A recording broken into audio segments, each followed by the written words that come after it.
It may seem like Apple is behind the competition a lot of the time. The company appeared to be slow to developments like widgets, bezel-less displays with camera notches and screens with high refresh rates. And with the iPhone 16 Pro, it appears to once again be late to the party, bringing generative AI features and a real button for the camera to its 2024 flagship. But if you will allow me to play therapist for a moment, I think it's not that Apple is slow, I think Apple is cautious, perhaps overly so. Caution on its own isn't a bad trait, in fact, it could be considered thoughtful rather than rushed to the cutting edge with its peers. Apple delivers, usually finding a slightly different approach that is often an improvement on what's out there. Just look at the Vision Pro headset or Apple Silicon, or even the iPod, the iPad, and the AirPods, which were far from the first of their kind when they launched. With the iPhone 16 Pro, the focus is on cameras and Apple Intelligence. The problem is Apple Intelligence isn't quite here yet. We can test some features in the developer beta that's currently available, but that's not necessarily the same as the experience the public will get when the update rolls out in October. It's not unprecedented for new iPhones to launch without some marquee features, sure, and thankfully there is still plenty that the iPhone 16 Pro brings. From camera control, the Fusion camera, and other video related updates to slightly bigger displays and iOS 18, the iPhone 16 Pro and Pro Max are intriguing successors, even absent the wanted intelligence features that are still to come. Arguably, the biggest change to the iPhone 16 lineup, not to mention the iPhone 16 Pro, is the introduction of camera control. This is a button on the right side of the device which has touch and pressure sensors on it to enable greater control with swipes and semi-presses. One of the things this was supposed to do was let you push slightly on the button to trigger focus, similar to what half pressing a DSLR shutter button would do. That function won't be available at launch, so I can't say if it's effective. But by the large, camera control is a very Apple approach to a feature that has been around for years. From phones by Sony and Nokia with dedicated shutter buttons to Android handsets with hardware-based double-click shortcut, the notion of quick access to your camera without having to fudge with the screen is a popular one. For good reason too. I've hated having to swipe or long press the icon on my iPhone's lock screen in the past, and even though I could set the iPhone 15 Pro section button to open the camera, it just wasn't positioned well and I'd have to give up my mute button. So, Apple isn't breaking new ground with its hardware shortcut for a frequently used app, but it does do a few things differently. With the touch sensor, you can swipe on it to tweak things like exposure, zoom levels, and tone, and the half press still works as a way to select options or go back out of menus within the camera control interface. In theory, it's a nice way to make changes in the fly. In reality, there are a few issues and they largely have to do with placement. The button sits a little further from the base of the phone than I'd like, so my fingers have to reach a bit more to press it, whether I was in landscape or portrait mode. This wasn't usually a problem when I had both hands free and could steady the iPhone with my other hand and readjust my grip. But if you are trying to take a quick shot with just one hand, the button's location can feel unintuitive.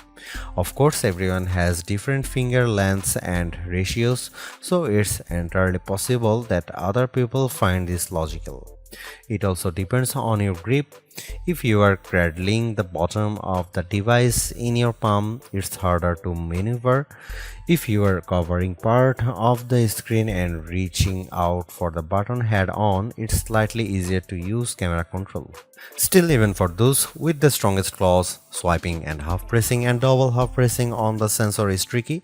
I was only ever really able to do that if I had my thumb holding up on the bottom edge and my middle ring and little fingers steadying the right end of the phone. Maybe this is a new camera grip I just need to relearn for this button.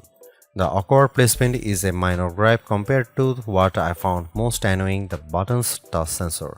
Not only was it difficult to swipe through different settings when holding the device with one hand, it also reacts to accidental touches and swipes.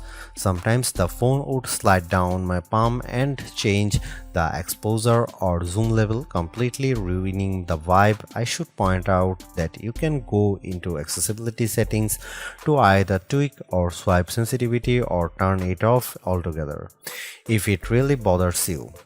Honestly, if you are planning on making adjustments with camera control, it's best to have time, patience, and both hands free. In those situations, I had a lot of fun editing settings and watching them by reflected in the viewfinder in real time. I also liked zooming in and out of subjects, decomposing a shot, and tweaking exposure till I liked what I saw before then pushing down to snap the picture. I especially loved this while recording video since it makes slowly zooming in or out of a subject smoother than using the on-screen slider. Even if you are not a glutton for buttons, there are still some camera updates that might intrigue you. This year's flagships sport what Apple calls a 48 megapixel fusion camera, which has a faster quad pixel sensor. This enables what the company describes as zero shutter lag, which is wording it has used repeatedly over the years. In this case, it's referring to how quickly the camera will capture a shot after you press the shutter button.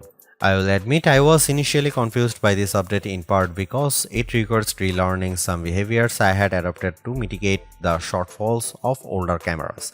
Basically, the iPhone 16 Pro's cameras are now so fast that when I asked someone to throw something so I could capture it in motion to see how still the images were, my shots ended up being of the person holding the object.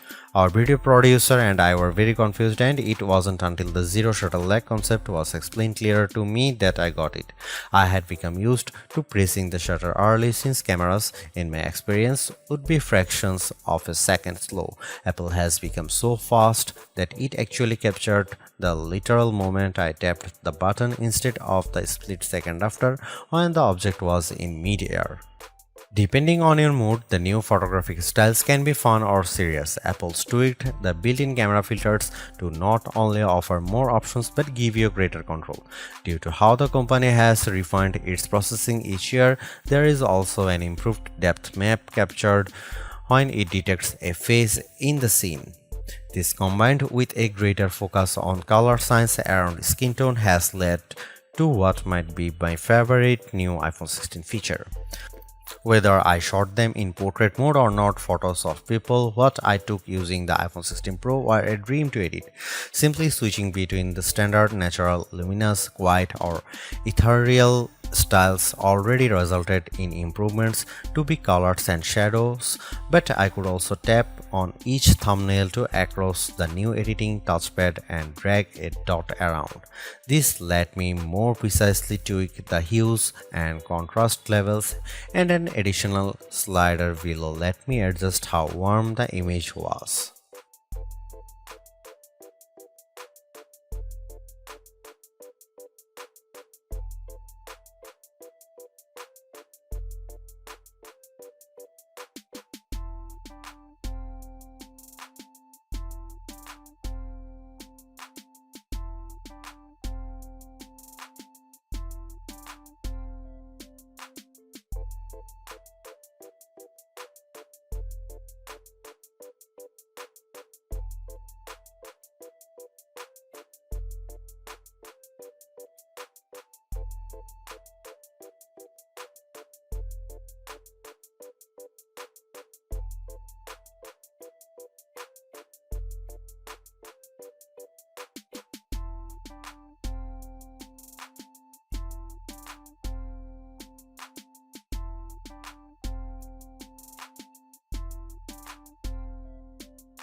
It's been about 2 months since the public beta for iOS 18 was released, and it was nice to get a taste of upcoming features like the new customizable home pages, expanded tap-back reactions, and the redesigned Photos app. With the iPhone 16 launch, iOS 18 is basically ready for prime time with some caveats. This year, more than ever, it's hard to figure out what's coming to your iPhone and what isn't. With the release of Apple Intelligence slated for October, features like writing tools, cleanup for photos, and the redesigned Siri won't be ready till next month, and even then, your non-Pro iPhone 15 won't be compatible. Plus, some features that were teased at WWDC like Genmoji still haven't been added to the iOS 18.1 developer beta, which is where most Apple Intelligence features have been arriving as a preview for app makers. Within the iPhone 16 lineup too, there are things coming only to the Pro models like multi-layer recording in voice memos. It's confusing and can make choosing your iPhone a trickier decision, but for this review at least, the iPhone 16 Pro and Pro Max are getting everything. I cannot wait to try out multi-track recording in voice memos, and I hope Apple sees this yearning as a sign that it should bring this to more devices. It was nice to get time with iOS 18 even in the absence of Apple Intelligence. Honestly, I'm not even sure I'd like those features that much. In a similar way, Gemini AI was nice on Pixel 9 Pro series but didn't feel like must-haves. Some of the new iOS 18 touches I noticed immediately are the refreshed control center, which took some getting used to as I had to relearn how to swipe back to the home page since there are more pages to scroll through now.